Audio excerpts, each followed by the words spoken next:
सोलापूर महापालिकेच्या मिळकत कर थकबाकी वसुलीसाठी प्रशासनाने बेधडक कारवाई करत 33 नळ बंद केले आहेत।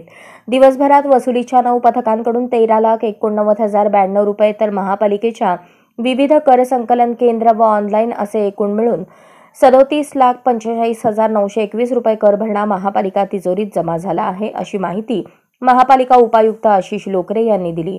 महापालिका आयुक्त शीतल तेलिउगले यांच्या आदेशानुसार उपायुक्त आशिष लोकरे यांच्या मार्गदर्शनाखाली या पथकाच्या माध्यमातून कारवाई व वसुली मोहीम सुरू आहे।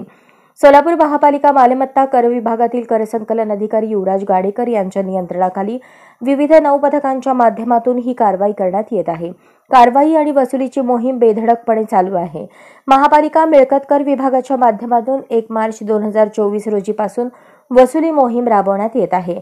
मंगळवारी 5व्या दिवशी विविध पेठांमधील 33 नळ बंद करण्यात आले।